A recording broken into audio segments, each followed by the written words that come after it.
Well, hello again, and so this video is going to talk about a defeater for Darth's fundamentalist Christian God. He's talked about a defeater plenty of times. Here's a few clips. Since your metaverse that you're using as an ultimate, as the defeater for God as the ultimate, is impersonal. That is your defeater. Is that correct? Well, if the universe didn't exist, that law wouldn't exist. All gods, by virtue of analogy of what you've said, you would have to identify and know what is ultimate and that it is impersonal in order to use that as a defeater, that there is no God. See, if you have a defeater for the existence of God, I don't think so. That statement, it necessarily follows the falsity of the Christian God. Are you aware of that? I am aware of that. Okay, good. Do you have a defeater for the Christian God? Because To you is, do you have a defeater for the Christian God?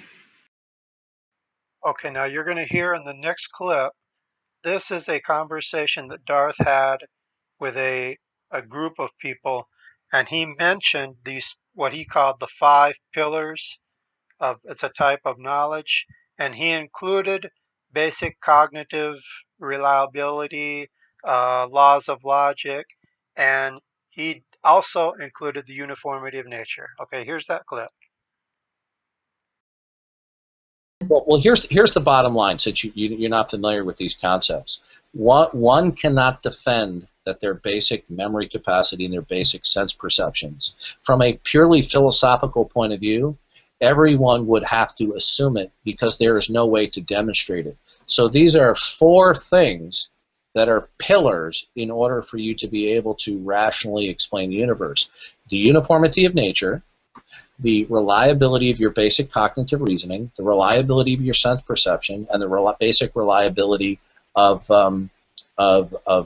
your memory. None of these 4 pillars can you actually defend are the case, other than the fact that you strongly believe them, or that you might claim that you don't have a reason to deny them. Now, there's a 5th pillar that's absolutely necessary in order for that must be true in order for you to rationally explain the universe without God. Those would be the laws of logic, the law of identity, A equals A, the law of non-contradiction, A cannot equal not A, and the law of excluded middle, that something is either A or it's not A. In order for you to rationally explain the universe. Okay, I'm going to play a couple clips here where Darth has spoke to atheists or unbelievers, and he told them that they must assume the uniformity of nature. Not only them, but also science and scientists. Here are those clips. I don't know. I don't know if there's not. I think that's a Christian term, the uniformity of nature, that you guys use. I don't think that's something they use in the science. Actually, the uniformity of nature is the fundamental bedrock assumption of all science and empirical endeavors. Oh, okay. Well, beautiful. Then, okay, that's fine. It accepts uniformity of nature. That's fine. Now, excuse me. The uniformity of nature is the bedrock assumption of all empiricism. Every scientist who enters into a laboratory and conducts experiments, every single one must assume the uniformity of nature. Otherwise, if they don't, doing observation, testing, and repeating is meaningless. Do you think that Stephen Hawking could have defended, rationally justified the uniformity of nature? The answer is no, he couldn't. There's not one scientist on this planet who does not accept the self-disclosure and revelation of the Christian God who can rationally justify the uniformity of nature. It cannot be rationally justified. Okay, now keep in mind that not all scientists are atheists.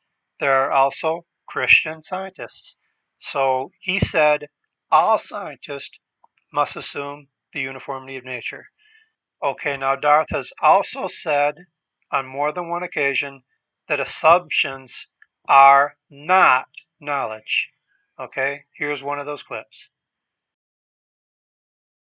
Your Honor, I assume he was a human being and not an alien from Zarmok's analogy that if all of your knowledge claims are assumptions, then they're not really knowledge claims, are they?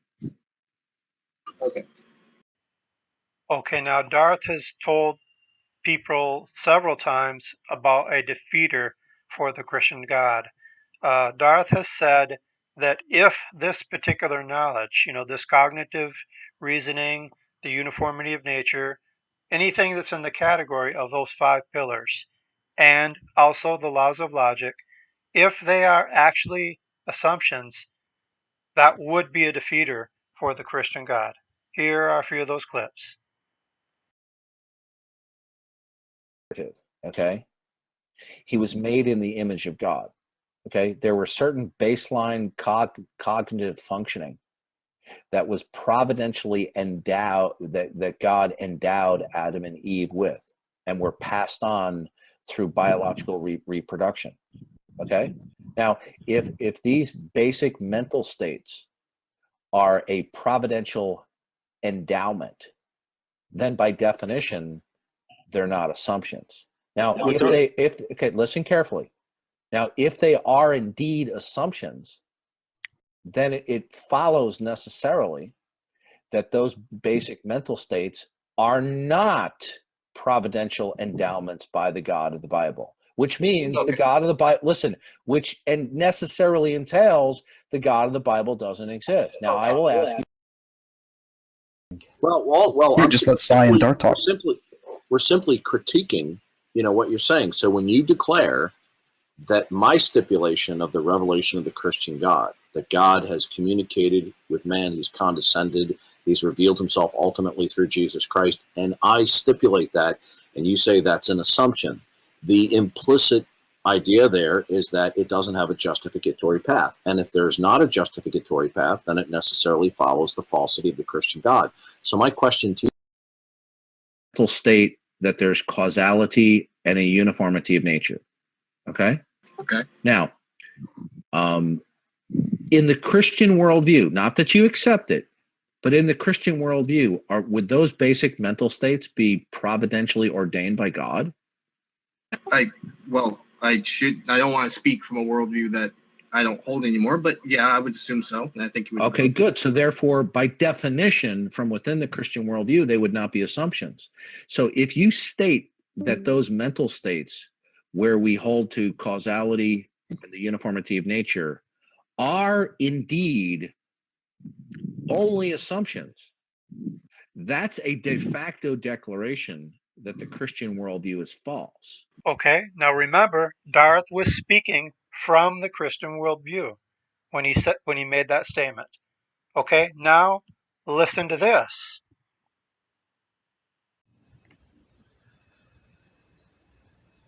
act like an adult in these rooms, but you see, I'm assuming that from within my worldview, that the God of the Bible has endowed you with certain basic cognitive and reasoning faculties. But you see, Okay, so now my question would be, could, according to the following clips, he says no. He says he cannot be wrong about, he was asked, could he be wrong about anything he claims to know? And he answered no. And also, when he was asked about even his provisional knowledge, he also said no. Listen to this. Darth, could you be wrong about everything you claim to know? No. By the way, I'm recording this. I don't give a shit. I know you don't. Now, is your knowledge of God provisional to your limited, fallible nature? Yes or no? No. Okay, so Darth can't be wrong. Now, listen to this. Remember, this is about a defeater for the Christian God, and remember what we said earlier about what he said about a defeater. I have no. I know for a fact that you do assume the uniformity of nature. All rational human beings do. Sorry.